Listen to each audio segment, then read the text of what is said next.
Oke, berjumpa lagi ya teman-teman semua. Pada kesempatan kali ini saya akan menjawab salah satu pertanyaan dari sahabat kita.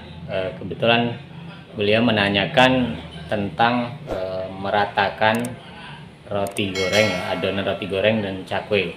Nah, jadi memang ada beberapa versi ya teman-teman yang dilakukan ketika meratakan adonan atau menumpuk ya. Istilahnya menumpuk, kalau kita bilangnya itu ngesap ya, seperti itu. Jadi yang dipertanyakan itu kan dari dulu mungkin seperti itu ya.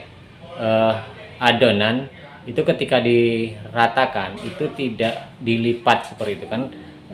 Banyak teman-teman juga itu yang melakukan ketika meratakan adonan itu kan dilipat dulu ya. Jadi dilipat kemudian ditepuk-tepuk lagi atau diratakan seperti itu.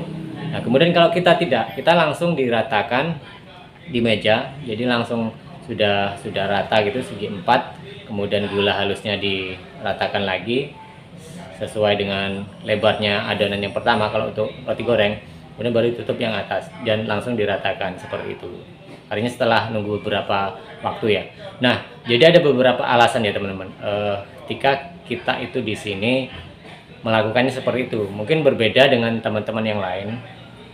Pada dasarnya pada saat dulu ya, ketika saya awal-awal belajar dan menjalankan usaha ini, itu sama persis dengan apa yang dimaksud teman kita ini, bahwa waktu saat meratakan atau menumpuk adonan ini, kalau yang roti goreng itu kan kita lipat dulu seperti itu. Jadi kita naikkan lipat ke atas, kemudian kita ratakan lagi, begitu juga samping kita ratakan seperti itu. Nah, itu memang bagus ya, intinya itu untuk meratakan semua adonan yang mungkin nanti kan otomatis kan kalau namanya kita menekan-nekan tuh kadang-kadang tidak rata ya. Nah, ini menjadi satu jawaban tersendiri bagi saya, bagi kami yang di sini, ketika kenapa harus langsung meratakan kemudian menumpuk seperti itu, tidak melipat-lipatnya dulu. Nah, jadi beberapa konten saya jelaskan ya teman-teman. Kalau dulu kan ketika habis membuat adonan, jadi kalau roti goreng itu ya, roti goreng kita masukkan ke dalam wadah kantong plastik ataupun lainnya dalam satu kantong saja seperti itu. Jadi ketika sampai di tempat jualan, kemudian barulah kita itu membagi dua kan, seperti itu. Itu cara waktu dulu, dan saya belajar juga dari teman-teman saya, dari senior-senior saya seperti itu waktu saya usaha-usaha awal. Itu memang seperti itu teman-teman ya. Jadi ketika selesai membuat adonan ini kita masukkan ke dalam satu kantong plastik untuk roti goreng atau odading ini, dan kemudian sampai di tempat jualan baru kita bagi dua.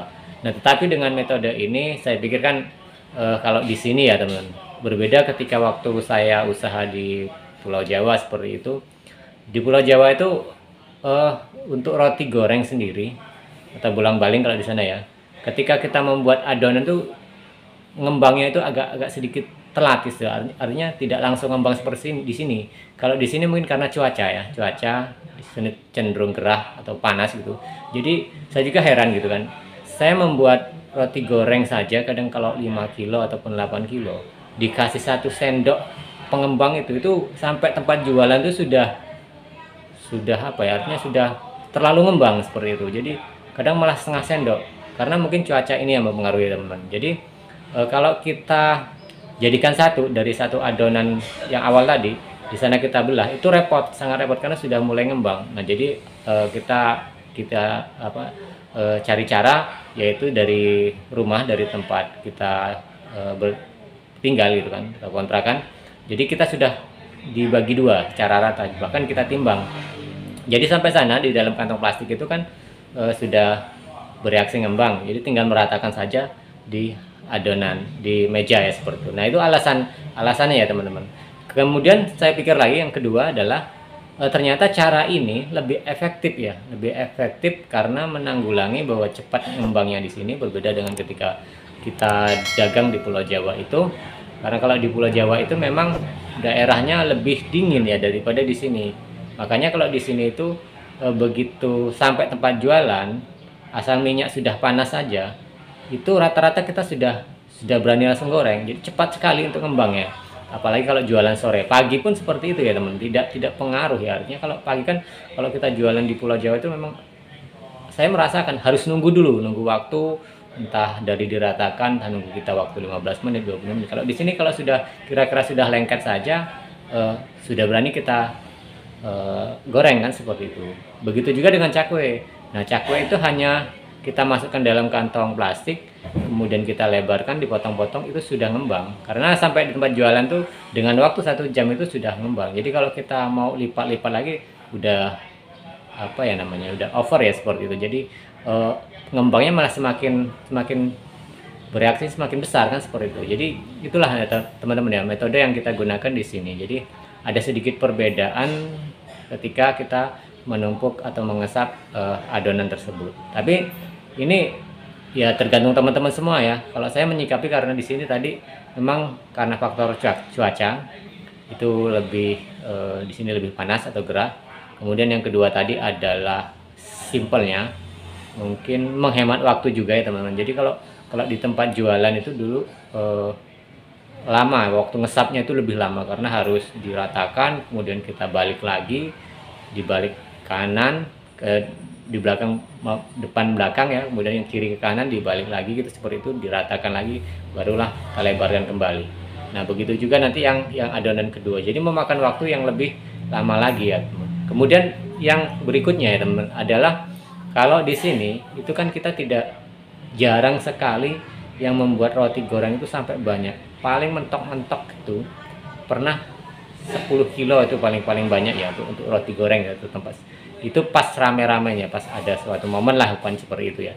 Jadi 10 kilo. Jadi tidak terlalu banyak seperti waktu di Pulau Jawa ya. Kalau Pulau Jawa itu memang penggemar dari roti goreng sendiri itu memang sangat banyak, berbeda dengan sini. Justru di sini lebih banyak cenderung kita membuat cakwenya. Apalagi cakwe di sini ya teman-teman. Kita habis ngadon itu sudah cepat sekali bereaksi ya, seperti itu. Dan cuma kadang memang kalau cakwe itu gagalnya itu kan sedikit ada pengaruh-pengaruh dari bumbu itu ya mungkin teman-teman ya. Jadi kadang sedikit tidak ngembang. Nah jadi itu faktornya ya teman-teman, kenapa ketika kami membuat roti goreng ataupun mengesap ataupun juga melebarkan merata seperti dalam video tadi ya teman, saya sedikit tampilkan. Ini adalah video kemarin. Jadi itu dasarnya ya teman-teman, kita mengambil lebih apa ya, artinya efisiensi waktunya juga lebih cenderung menggunakan seperti ini, membagi adonan dari rumah itu jadi 2, kemudian kalau teman-teman bisa ya ditimbang sekalian, karena memang itu lebih mudah kan, seperti itu. Kemudian setelah cobalah teman, kalau bagi 2 kemudian kita masukkan dalam plastik, itu kita tumpah ke atas meja untuk kita ngesap, itu akan lebih mudah lagi daripada kita menjadikan satu kemudian kita potong. Itu metode itu kita temukan ketika saya sudah di sini ya teman-teman. Jadi kalau udah ngembang dibelah jadi 2 itu malah kita meratakan lebih lama lagi, karena menyesuaikan lagi ya, memadatkan kembali kan, seperti itu. Jadi kalau udah ngembang cukup diratakan saja dan tumpuk gula tengah, kemudian ditumpuk adonan yang paling atas, seperti itu. Jadi sudah selesai, jadi tidak terlalu ribet. Nah jadi itu teman-teman ya, terima kasih, kita berjumpa lagi di video dan tayangan berikutnya.